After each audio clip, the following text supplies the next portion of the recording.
Hi, my name is Alex Bannister, and this is my level presentation for Spooky House Investigation. The player is a police officer investigating a disturbance call at a house regarding Sarah, who lives on the property. The main objective is to figure out what happened to Sarah. The level is a first-person horror walking simulator game, which the player is trying to figure out what happened to Sarah, which is the main objective of the game. They can do this by completing some optional objectives, which are finding leads that are scattered throughout the property. And they can also light candles, which will help reveal secrets like leads and collectibles or combinables that are also scattered throughout the games. And they will also find items that can be combined to access areas that they wouldn't be able to access without them. There are three paths that the player can take.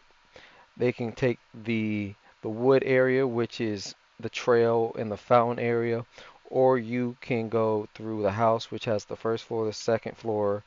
I did take out the attic, so there is no attic, and then you go to the backyard and go to the cemetery. Or you can take the underground, which is where the player goes through a shed and enters tunnels, and they're in a basement type of area, which eventually leads them up to the cemetery. And also, while you're in the tunnels, you are also able to travel up to the first floor of the house. These were some of the inspirations that I had when creating the levels. These two pictures right here are for the interior and outside of the house. This is a similar look to the shed that I made and similar to what I made the tunnels. I added a fountain to the wood area, and then path and trees made a path towards that fountain. And this is the top-down map of the underground area, which leads underneath the cemetery, and this area right here is the house underneath the house, and this is where it would be entering underneath the steps. And more the this is also the rest of the top down for the next two floors.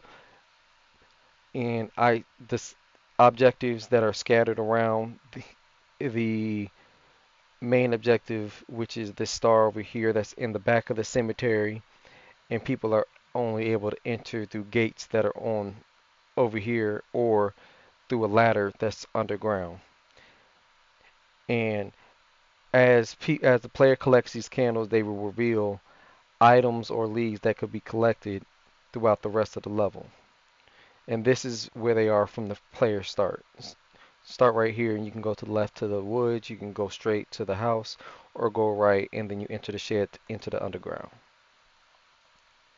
While while having players tested, I did notice that I need to make the objectives more visible and more prominent so that people know this is what they are, and so they're not just bypassing candles and objects that would help them progress through. And also, many times there were players that didn't realize that the ghost interactions were even there, and so making those a cinematic thing instead of just movement without the player having to look at it would be a much added benefit for it. And then testing, this is the amount of candles that everybody found. The fifth tester was a player that definitely was a completionist, so he thoroughly searched throughout the entire area until he found all the candles. And but on average, they found a general amount of candles. This person right here was scared, so she tried to get through the level as fast as possible. But what I also noticed is that many a times nobody took the underground path off their first rip except for two people. But everybody did enter the house of some way, which I thought was pretty interesting to me. And so playing the level, this is what it looks like. The house is right in front of you, and you can either go to the left to the woods or right to the shed. And I will be entering the house for this playthrough. You walk in, you see the ghost interaction, walking in leading to a door that the player cannot enter. And then that was a lead that I was hoping that players could see off rip that they might need to be able to pick up. And so light this candle and a doorknob pops up and it leads to a door up here which would be previously locked that the ghost leads you to. So if you didn't have the doorknob, it would say that you need a doorknob to open this door. But then when you open the door, there's a you can light a candle, pick up this lead that's right here, and that was the purpose of having that there. Light this candle, find another lead, and then you have this key that can get the player out of the gate that's in the backyard. So I will be making my way back there, and we enter this kitchen area, which has another candle, and then this knife pops up, and so we'll jump back here, just progressing through all the things for a quick run through the level.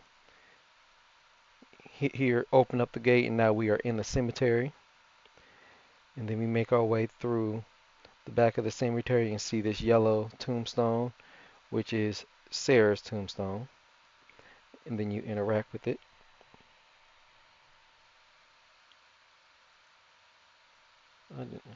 And this is the path that we took. We got the house key, went through the house, never went through the underground of the woods, and collected 5 candles and 5 leads. And thank you for watching.